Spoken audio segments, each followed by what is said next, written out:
All right, good morning. Today we're going to be talking to you about our article, which was Why Should Anyone Be Led by You? Exposing Qualities and Myths of Effective Leadership. My name's Alex. I'm Caleb. I'm Sarah. I'm Christine. Okay, so we all know what a bad leader looks like, right? Or who a bad leader looks like. But what we found out is that it might be a little harder to discover what necessary traits are present in good leaders. So what we're aiming to do today is highlight the 4 unexpected qualities of effective leaders and also disclose 4 common myths about leadership.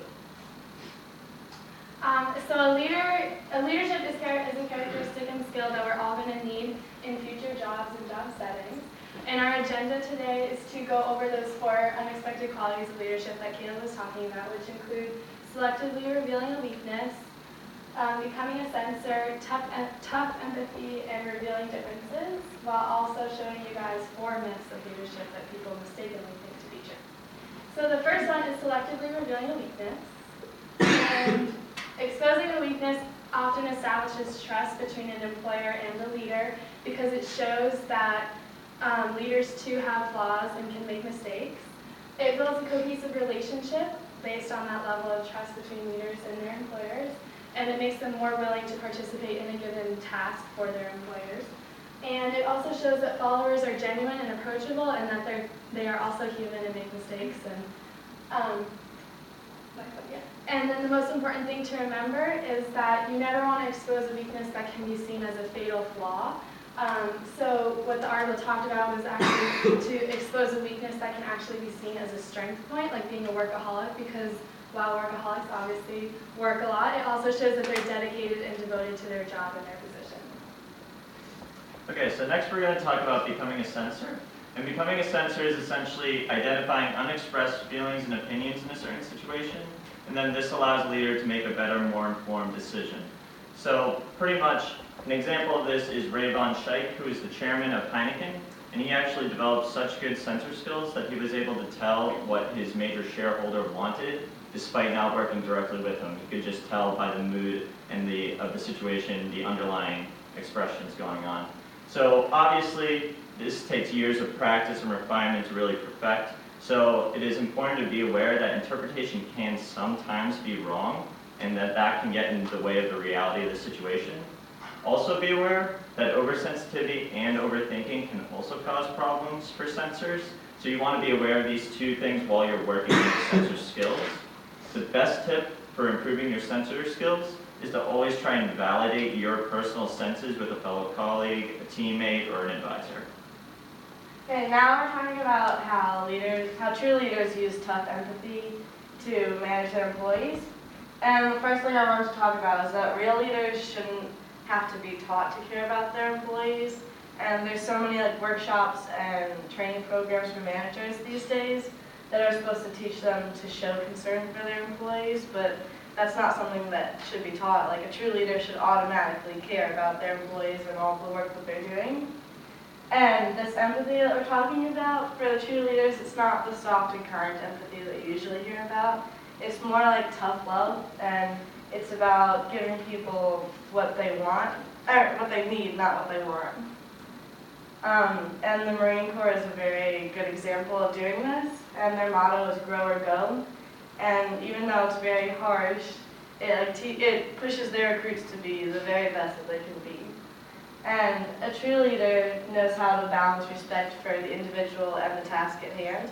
And this just means that they don't favor or focus more on the individual or the task that end up neglecting the other one. And they have to learn to care with detachment, which can be very hard for them, and it might make them do some things that they don't necessarily want to do, but a true leader knows that they have to always do what's best for the company as a whole. And leadership requires more than just playing a role.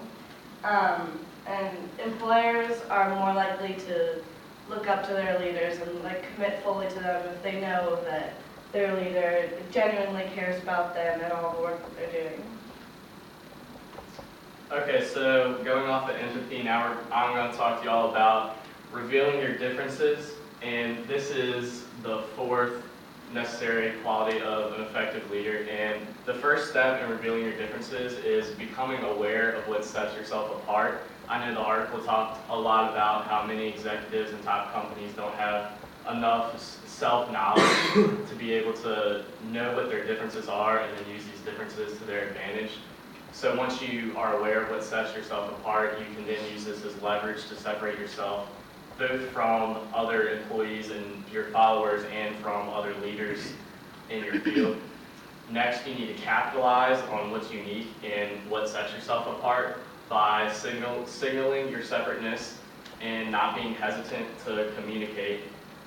And in the article, this talked a lot about signaling your separateness, whether that be by a distinct firm handshake or a different, your dress, a different clothing that you're wearing. So, you know, you might be wearing different things than people below you are, but it could be something physical or it can be something not physical, but just so there's a defined line between you and your followers. And you have to be careful not to take this too far and not over differentiate yourself, because you don't want to make yourself seem too unapproachable. You want your employees to always be able to feel like they can come to you and talk to you and stuff like that. And leadership is not a popularity contest. This is an important thing to remember. Also, you can never become complacent, because if you become complacent and think that you reach the top, there's always going to be somebody coming up right behind you who's going to be eager to push you out of the way. And going back to becoming a good censor, you have to remain a good censor. And this is kind of what I was talking about with not over-differentiating. You can't position yourself as too great of an outsider and seem unapproachable. So keeping those 4 things in mind, we're now going to talk to you guys about some common myths about leadership. And the first one is that everyone can be a leader. And, you know, not everyone is cut out to be a leader. Many people don't even know enough about themselves and their own qualities and traits that they possess to, in fact, stand up in front of other people and lead a company or lead other employees. And this can often include executives in their top positions, because they can sometimes be so self-centered on their work that they kind of forget about the true leadership qualities that they need to run all of their employees and coworkers below them. Okay, the next myth is that leaders deliver business results. This isn't necessarily true, because some of the best-led companies in the world do not necessarily produce the best results. Great leadership does not directly equate to these great results. Usually, it's competent business management which leads to better results rather than outstanding leadership. So take a visionary like Steve Jobs, who has great charisma and who's very inspirational to his employees. Might not necessarily be the best business manager, but he brought on business managers to produce results for Apple, though he had the visionary and guided his employees. Another common myth is that people who get to the top are leaders, and that's not true. Like, anyone could be a leader no matter what their ranking is. Like, if their executive ranking doesn't matter, leaders can be found on any level of the organization. And leaders are simply just people who have followers. And then the last myth is that leaders are great coaches, and oftentimes there is a distinct difference between what makes a great leader and what makes a great coach. We see leaders tend to excite others through their vision rather than their coaching strengths. So there's going to be a little bit of a difference between the great leader and a great coach. And going back to the Steve Jobs example, the article talked about how he was a great leader, but he might not necessarily have been a great coach, and he might not have been a good teacher.